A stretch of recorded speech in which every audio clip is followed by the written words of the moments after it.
Welcome along then to the North Sea coast and Zandvoort, 25 miles away from Amsterdam, and the host for today's Dutch Grand Prix.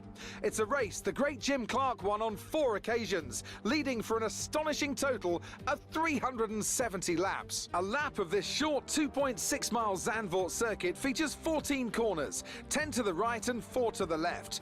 The main straight is 678 metres long and heads into turn 1, the Tarzan corner. With DRS down the main straight into the braking zone, that could be the best overtaking opportunity on the track. Let's run you through the driver grid order for today's exciting race. Young superstar Max Verstappen starts from pole position. Sergio Perez lines up alongside. As we continue through the rest of the grid today, we have Bottas, Hamilton, Pierre Gasly and Leclerc, Russell, Tsunoda, Fernando Alonso and Daniel Ricciardo, Stroll, Sainz, Esteban Ocon and Giovinazzi, the Black Mamba, Tigtum, Lando Norris and Guan Yu Zhou, Latifi, Mick Schumacher, Schwartzman and Nikita Mazepin. And with lights out just moments away, it's time to go down to the track. Okay, so now here is the strategy for today's race. 9 laps on the mediums and 9 laps on the softs to finish the race. And we're gonna underfill the car by 0.3 laps when I round it up. So anyway, here come the 5 red lights for the Dutch Grand Prix. The home favorite Max Verstappen sitting on pole position in the Red Bull. And it's lights out and away we go. Hamilton getting quite a bad start. He's already been side by side with Pierre Gasly there in P5. As now we're going to head towards the Tarzan corner into turn 1. We're going to make it 3 wide with Carlos Sainz. Carlos Sainz in the middle, so obviously he's getting a very harsh welcome to DBB Motorsport. Obviously me showing that I will not give him a chance, so obviously he has to prove himself. And now heading into the banking of turn 3, we're going to go side by side with Fernando Alonso, making an overtake around the outside of Lance Stroll as well, which is what Fernando Alonso did on 2 drivers back in the actual Dutch Grand Prix back in 2021. So anyway, we head into this right-hander. This is the AI's most overpowered corner on this track. They can find around like 1.5 to 2 tenths of a second here. So obviously now back to the how do I say, the camera on board here. We are still struggling to catch up to Alonso. Even here now at turn 3, we fast forward exactly 2 laps. So now we took a late apex so that we can apply more throttle, but apparently we ran out of track for the exit, so now the DRS is actually quite useless. But Fernando Alonso, he locks up his front right tire, and he's basically lost quite a bit of time, even when he's on the soft. So probably there might be some overheating going on, because overheating can be quite excessive, I would say, on this track. Mainly because of track temperatures. As now I have DRS open on Alonso. We force Alonso to go to the left, and we make a dummy and go to the right into the banking of turn 1, which is the Tarzan corner, that's what it's called. But Fernando Alonso is still ahead of me. We are still right behind him. We are still trailing him, trying to make some sort of overtake, as we're now right beside his right rear tire. And we're trying to get a good exit of that corner into this small straight here. But we are still struggling to do so, so we have to use our ERS to our advantage, as we have a green sector 1 by 11 thousandths of a second. And as you can see how much time Alonso gains, around 1.5 to 2 tenths, like what I said on the first lap. So now heading into the next right-hander, we're still struggling to catch up to him. We're still trying to find that extra bit of speed, especially into this DRS zone. As now we have DRS on Alonso. We're very close to him, trying to go to the inside, but he blocks the inside. But we managed to go around the outside, almost clipping his front wing. But we managed to execute the move, and that puts us up into the points, fortunately. So the only goal for me now is just to try to move up ahead, and we are actually starting to pull away from the Alplan Master. So now we fast forward all the way into lap 9. We are stuck behind Daniel Ricciardo. How do I say? We're stuck behind Daniel Ricciardo, so obviously we're gonna have to try to catch him up. Probably in the pit stops, because I think he's gonna pit this lap as well. And there he goes into the pit entry, and there goes Tsunoda, or should I say Russell, Gasly in the pits as well, Hamilton and Verstappen in the pits. But Bottas and Perez stay out for another lap. Or maybe they might have pitted a lap earlier than before. So we are gonna head into the pit box. There goes Pierre Gasly and George Russell. Daniel Ricciardo is ahead of us, and I'm not sure why we were released late. It was the red light on top was on, so I couldn't move. So now we head into the pit exit here. We get an undercut from Yuki Tsunoda, but he was ahead of us. But Daniel Ricciardo is starting to hold Tsunoda up, so he's technically doing a good job for us, because we are gonna have to catch up, and it's gonna be much easier due to the fact that Tsunoda is gonna suffer from dirty air here. So obviously Tsunoda is not gonna be happy, especially into this corner. Tsunoda is gonna get quite a lot of dirty air, so he has to be very careful with the throttle input, because you can get quite a lot of wheel spin. And there's yellow flags. Something has happened right ahead. Could that be a crash?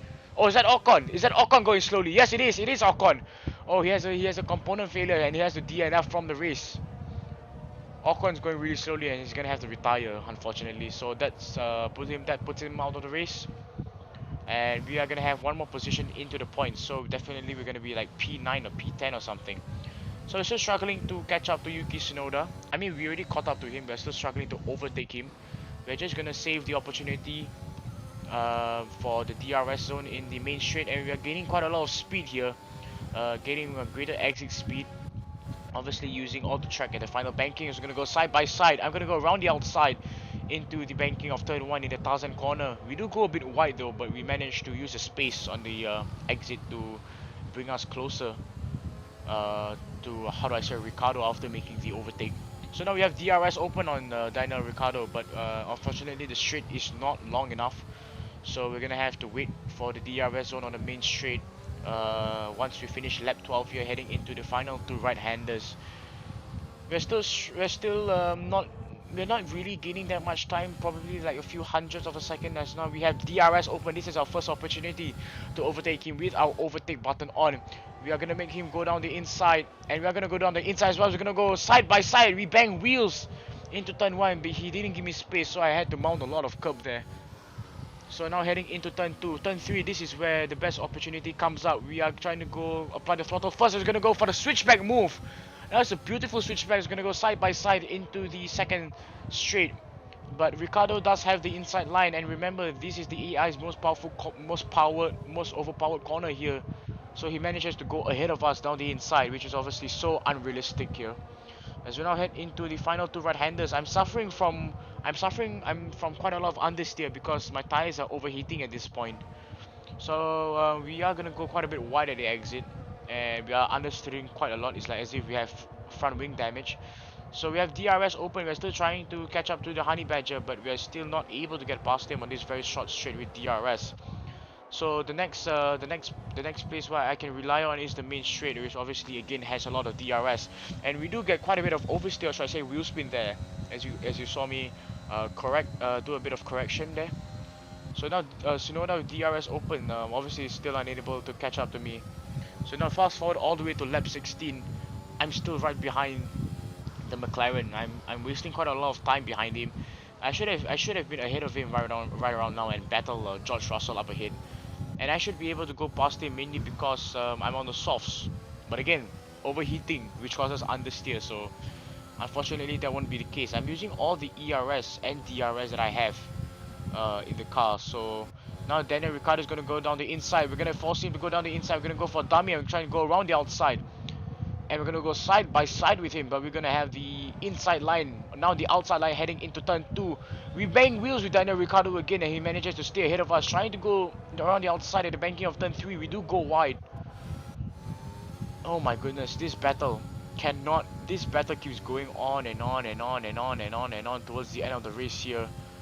We're still struggling to catch up to him. We're still having DRS, but look at our front left. Our front left is absolutely overheated, and we make a huge mistake. And our front left tire is almost at 110. It's already at 110 degrees Celsius, and we're struggling to turn the car now. Both of our front tires are overheated. Tsunoda is DRS, and we're gonna have to defend like crazy. We're gonna have to make a dive bomb down the inside. That's our only opportunity, and we don't even care anymore. Trying to get 9th place here as Max Verstappen wins the Dutch Grand Prix. That's my huge prediction from the start. Obviously, he's Super Max. As now we head down the final few corners.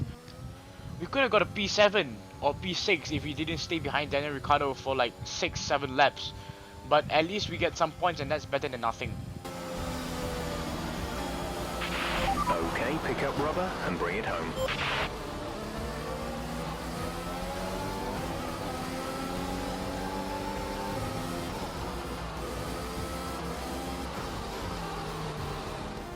Many doubted whether they could pull off the win here in Zandvoort, but they have done, and done it in spectacular style. Talk to me, Ant. What was it that set them apart from the competition today? Well, time management probably played quite a large role in the outcome of this one. As ever, it's not just about speed, it's all about maintaining that speed consistently over a stint, over a race distance. So being able to keep up the lap times while still being smooth on the controls and gentle on the tyres, that's really where the race was won today. The drivers are en route to the podium as we speak. What a fantastic win for the Red Bull team. They performed exceptionally today, keeping us firmly on the edge of our seats throughout the entirety of the race. Congratulations to everyone at the team. Wow, look at all these people just celebrating and spraying the champagnes with Super Max on top here on the podium. Now, I have quite a lot of points to talk about after the race here. So obviously the first things first is that Carlos Sainz didn't finish in the points, so that was a bit unfortunate. But at least we managed to salvage 2 points from 9th place. So but we didn't move up the order in the Constructors' Championship, but at least we have more points added to our tally. And if you enjoyed this video, be sure to like, subscribe and turn on notifications in order not to miss any future uploads. I'm the Fat Boy. Hopefully you enjoyed this video. Have a good day ahead, and I'll see you guys next time. See you in the next video next week, and goodbye. Go up, oh Rouge into Radio, and we do spin. Oh my, oh, we almost hit the wall, and it's a 360.